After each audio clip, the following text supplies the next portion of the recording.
काम सपात सप्ताध्यायी की निगाह में नहीं हुआ माना जाएगा ना।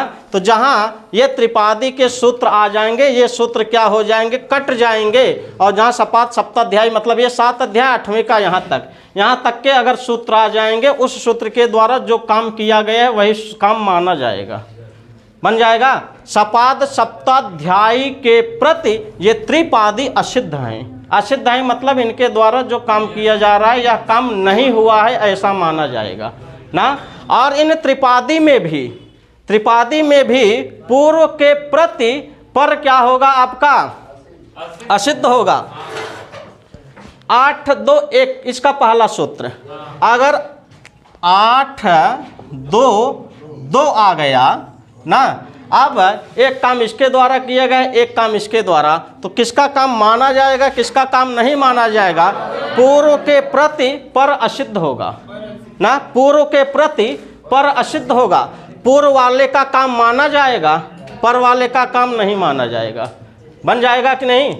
पूर्व के प्रति पर वाला असिद्ध होगा, पूर्व के प्रति जो काम किया जाएगा वह माना जाएगा, बाद वाले सूत्र के द्वारा जो काम किया जाएगा वह काम नहीं माना जाएगा। समझ में आ रहा है कि नहीं। अगर यहाँ हम लोग आते हैं, जब त्रिपादी में आएंगे, अगर कोई जगह ऐसी आ गई जहाँ 2 सूत्र लग रहे हैं ना, मान लीजिए ये भी लग रहा है, ये भी लग रहा है, तो इसमें हम मानेंगे क्या, तो मानेंगे जो पहले होगा उसको मानेंगे, बाद वाले को नहीं मानेंगे ना। और अगर इसमें जाएंगे, इसमें वाले में हम क्या मानेंगे, यहाँ हम क्या बताएं, आपका पूर्व के प्रति ना बाद का क्या होगा, बाद वाला असिद्ध होगा। ये कहाँ काम होगा, असिद्ध, यहाँ लिख दीजिए त्रिपादी ना। लेकिन अगर यही सपात शब्दाध्यायी की बात करेंगे तो बाद वाला माना जाएगा, पहले वाला नहीं माना जाएगा। पर के प्रति पूर्व वाला असिद्ध होगा ना। सपात सप्ताध्यायी में क्या होगा, यानी कि ये सपात सप्ताध्यायी है, यहाँ आप क्या लिख सकते हैं, पर के प्रति, चाहे इसी को अभी बदल के लिख दूंगा, पर के प्रति पूर्व असिद्ध होगा। यानी कि जो पूर्व वाले सूत्र के द्वारा काम किया जाएगा वह नहीं माना जाएगा, बाद वाला सूत्र काम कर रहा है वो मानेंगे हम ना। इसी को अगर आप घुमा के लिखना चाहेंगे तो क्या लिखेंगे, पूर्व के प्रति पर सिद्ध होगा। इसको आप लिख, इसी को घुमा दीजिए, पूर्व के प्रति पर सिद्ध होगा। हाँ, ये सपात सप्ताध्यायी की बात हो गई, वो त्रिपादी की बात हो गई ना। अर्थ एक ही है, केवल हमने शब्दों को आगे पीछे किया है ना। सपात सप्ताध्यायी में पहला सूत्र काम करेगा, माना जा रहा है, ठीक है, लेकिन बाद वाला सूत्र आ गया तो पहला वाला हट जाएगा ना।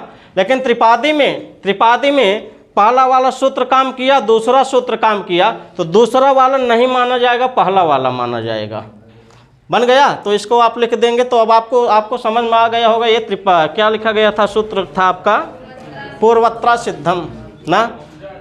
सूत्र में देखिए, सूत्र वहाँ क्या लिखा गया था, सूत्र को तोड़ दीजिए, पूर्व अत्र असिद्धम। अगर तोड़ दिए तो अर्थ आपको अपने आप निकल जाएगा। पूर्व के प्रति ना असिद्धम, असिद्ध होगा क्या, या ये कहाँ आया, 8 2 1, यही है इसका सूत्र संख्या 8 2 1। ये क्या कह रहा है कि पूर्व के प्रति यह वाला सूत्र, अब इसके बाद जितने सूत्र आएंगे सब असिद्ध होते जाएंगे। सबके द्वारा जो कार्य किया जा रहा है वो ऐसा माना जाएगा कि इसके द्वारा ये काम नहीं हुआ है ना।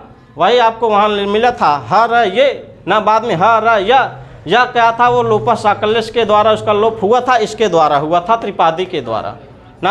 आद गुणा आपका यहाँ का था सपात सप्ताध्यायी का, तो सपात सप्ताध्यायी के प्रति ये असिद्ध हो गया ना। त्रिपादी के द्वारा जो काम किया गया है वह काम सपात सप्ताध्यायी को दिखा ही नहीं। आद गुणा को वहाँ यह नहीं दिखा कि यकार का लोप हुआ है। अगर यकार का लोप दिख जाता तो फिर गुण संधि हो जाती आपकी, बन गया। यही है आपका क्या है, ये पूर्वत्र सिद्धम, पूर्वत्र सिद्धम यही है 8 2 1। यही क्या है, 8 दूसरा पाद पहला सूत्र ना। अब इसके नीचे के जितने सूत्र आएंगे ना, इसके प्रति ये वाले असिद्ध माने जाएंगे। अगर केवल इसमें इसमें की ही बात करेंगे तो पहले वाला सिद्ध बाद वाला असिद्ध, अगर इसमें की बात करेंगे पहले वाला असिद्ध बाद वाला सिद्ध बन जाएगा। यही है आपका क्या, पूर्वोत्तर सिद्धम। पूर्वोत्तर सिद्धम यही समझाता है जो चार्ट बना के मैं समझा दिया ना। अब आगे हम लोग चलेंगे, कुछ और पढ़ेंगे कि कल पढ़ा जाए। टाइम देखिए कितना, आज तो कितना सूत्रवही हुआ गुरु। वान तो ही प्रत्यय देख लीजिए।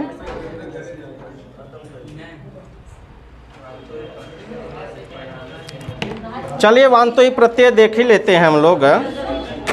24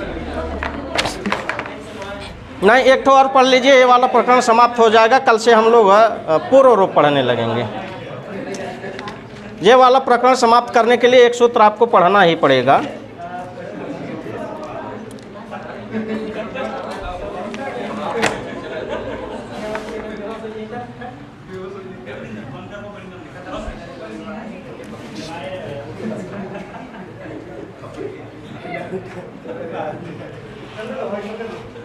ये हो जाएगा, सबको समझ में आ गया है। एक सूत्र और पढ़िए, ये वाला पूरा प्रकरण समाप्त। कल हम लोग पढ़ेंगे पूर्व रूप संधि।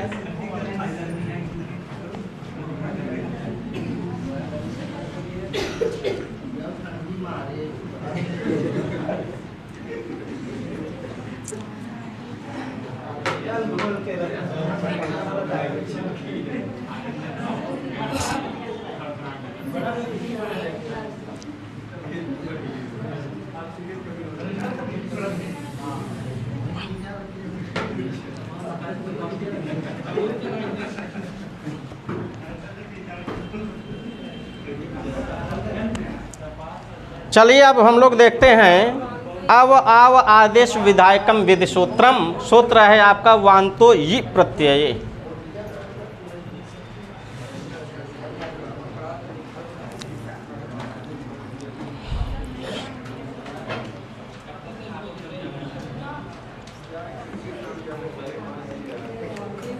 सूत्र ही लिखिए आप, वांतो यि प्रत्यय।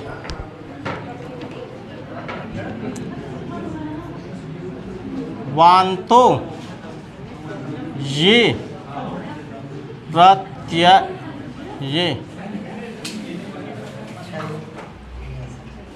अच्छा 179 179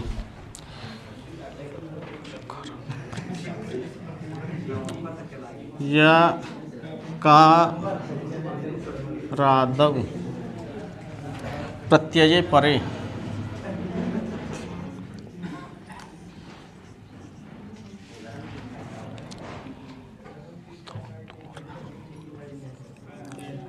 ओ दौ तोरा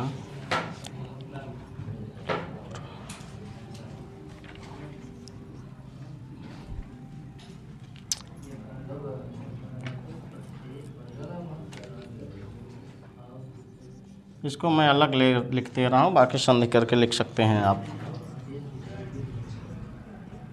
ये तौ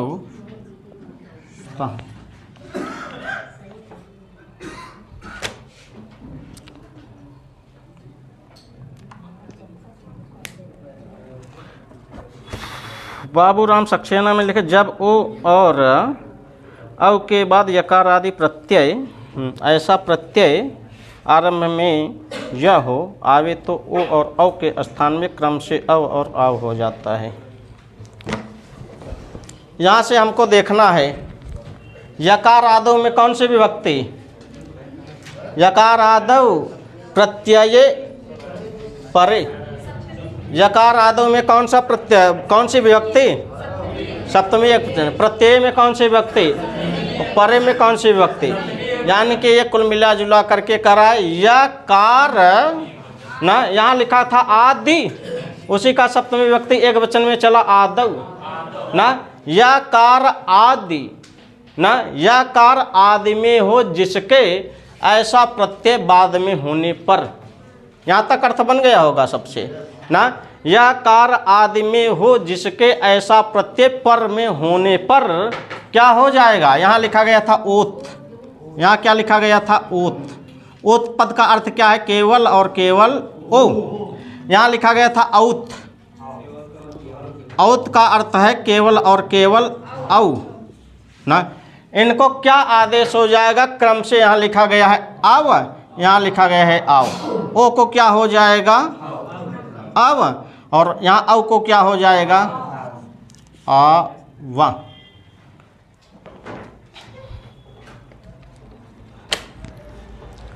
अब आपको देखना है, हम लोग उदाहरण पे चलते हैं। यहीं से देखना, यह कार आदमी हो जिसके ऐसा प्रत्यय पर में होने पर, बाद में होने पर ना ओ को अव आदेश हो जाएगा, ओ को अव आदेश हो जाएगा, औ को आव आदेश हो जाएगा। एतव, ऐसा एतव, एतव में यही आ जाएगा अव आव ना। एतव स्तः, एतव अव एतव, ये दोनों क्या हो जाएंगे? स्तः हो जाएंगे। वहीं पर कहाँ हो जाएंगे? ओ की जगह क्या होगा? अव की जगह क्या होगा? आव।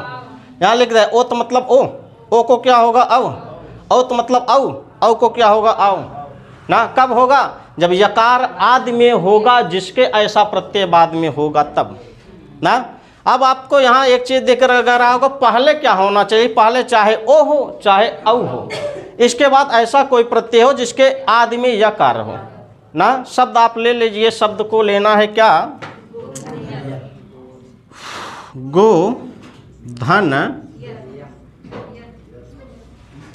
लक्ष्य सिद्धांत में यम दिया है, आप यत ही लेके चलिए, बाबूराम पढ़ रहे हैं ना। हाँ, तो लिखा गया है गो धन यत। अब देखिए यहाँ ओ था ना, ओ कहाँ होगा? पहले होगा ना, ओ पहले होगा और बाद में क्या होगा? यकार आदि में जिसके होगा ऐसा प्रत्यय। यहाँ यत प्रत्यय है, यत प्रत्यय के आदि में क्या है? यकार है ना, और इसके पहले ग का क्या है? ग में विद्यमान ओकार है ना। तो इस ओ को हम क्या करेंगे? क्या करेंगे? अव। यहाँ जो ओ को अव हो रहा है किस सूत्र से हो रहा है? वांतो ही प्रत्यय से। इसको हम तोड़ते हैं, ग आगे क्या है? ओ आगे क्या है? यत बन जाएगा। अब इसको आप देखेंगे क्या करना है? ओ को हम क्या करेंगे? वांतो ही प्रत्यय से यहाँ आओ। कहाँ है वांतो ही प्रत्यय लगा रहे हैं? क्योंकि ये कह रहा है कि क्या हो? ओकार हो, ओकार के जस्ट बाद कोई ऐसा प्रत्यय हो जिसके आदि में यकार हो, तो वांतो ई प्रत्यय से ओ को हम अव आदेश करवा देंगे। यहाँ क्या हो गए? अव ना।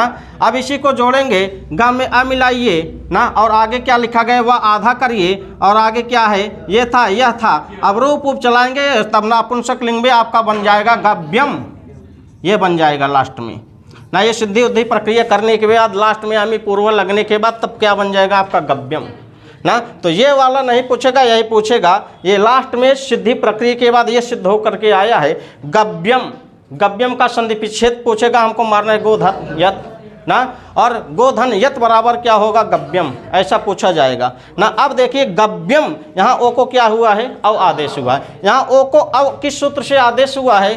वांतो ही प्रत्यय बन जाएगा सबसे। तो इसको जान लीजिए गव्यम। एक तो अव आला उदाहरण है। ओ को अव आदेश संधि तो वही होगा क्योंकि उसी के बाद आ रहा है, लेकिन हाँ, लेकिन यहाँ जो वहाँ देखेंगे हम, जो अव आदेश हो रहा था वो आदेश हो रहा था आपका एचो यवा यावा से, लेकिन यहाँ केवल अव का खेल है। यहाँ अव दूसरे सूत्र से आ रहा है, वहाँ अव दूसरे सूत्र से आ रहा था ना। वहाँ अव किससे आ रहा था? एचो यवा यावा से। यहाँ जो अव आ रहा है यहाँ किससे आ रहा है? वांतो ही प्रत्यय से। बाकी खेल किसी केवल ओ का ही है। बाकी आप जब वो पढ़ेंगे लौकिक और वैदिक संस्कृत की जब बात की जाती है तो ये गो शब्द जो है ना, ये लौकिक संस्कृत में भी प्रयुक्त होता है, वैदिक संस्कृत में भी प्रयुक्त होता है।